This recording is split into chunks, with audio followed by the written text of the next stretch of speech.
And we are now seeing a pullback on Bitcoin from, mid 60s to, now into the 37,000 per Bitcoin. Do you think this is the end of the beginning of the end? It's the beginning of the beginning. David Rubenstein was on CNBC today, and David Rubenstein, for those of you guys don't know, was a co-founder of Carlyle Group. More blue chip and blue blooded you cannot get, and very connected in Washington. And he said it best, where he said, effectively, the people want this, and the government will have no choice except to support it, because you can't take something like this with this much institutional and retail demand away.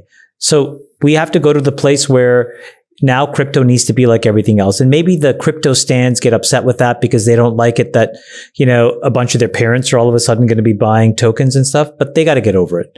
Then this stuff should be, transacted in the same way you transact anything else. You buy it, you sell it, you get a tax return, you pay your taxes, and you move on. This reminds me of the transition that we all went through with, I don't know if you remember Kazaa and Napster and BitTorrent. Like everybody, a lot of our contemporaries in their 30s, 10, 20 years ago were like, you can't stop it. You can't stop it. And it got stopped. Like you made it illegal and you prosecuted people. And then you came up with solutions that were regulated like Spotify or, Netflix, and you gave the consumers what they wanted. So David, do you think this is a similar path right now that we're going through, which is the crypto zealots and the stands are going to basically have to get used to, as Chamath's saying, their parents buying it and crypto not being this underground thing, but being regulated in a major way in the United States? And is that a good or bad thing? I think the thing that's happening quietly behind the scenes is that major Wall Street players, institutions, endowments, and so forth over the past year have decided that Bitcoin and crypto is a legitimate asset class, and they've been allocating to it. Huge pools of capital, balance sheet capital have been allocating into it. I don't think that's going to change. This is probably a pretty good buying opportunity. We've seen these crashes in Bitcoin many times over the years. It plummets down and then it goes back up, and it eventually goes back up and reaches a new peak. So this is probably a pretty good entry point for the next rally. We don't know when that's going to be. But the whole point of Bitcoin is that it's censorship resistant. And China can do its best to try and stamp it out, but I don't think they'll be successful at that. You don't? I don't. You're so wrong about that. That is the most naive take, worst take you've ever had. How's China going to stop Bitcoin? How do they stop VPNs? They put people in jail. How do they stop religion? They put people in jail. They may make it incredibly hard for Chinese citizens to get a hold of Bitcoin. I agree with that, but they're not going to be able to stop Bitcoin. They're not going to stop Bitcoin in the West, but they will stop it in China. 100% full stop. And you know how many servers are in China?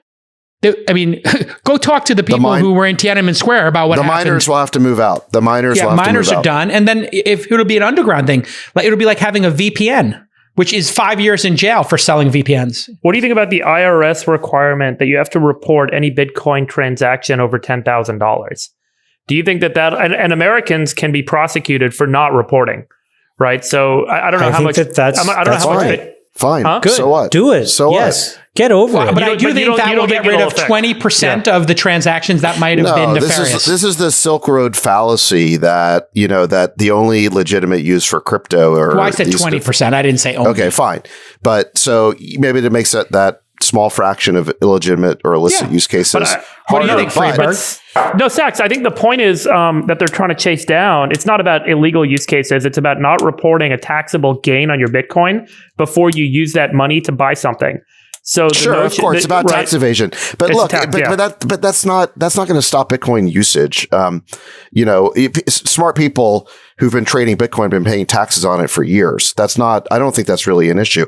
If you were in China and you had created your wealth in China or many other countries all over the world, and there were currency restrictions and controls, and the government was asserting more and more power, and we're putting business leaders under house arrest and seeking to put them under their thumb, you'd be trying to convert as much of your net worth into Bitcoin as possible, so that all you have to do is, if you ever had to flee the country, you wouldn't have to have dollars in your suitcase or gold bricks or diamonds. You'd simply have to have a password in your brain that you could access at any computer terminal when you got out of the country.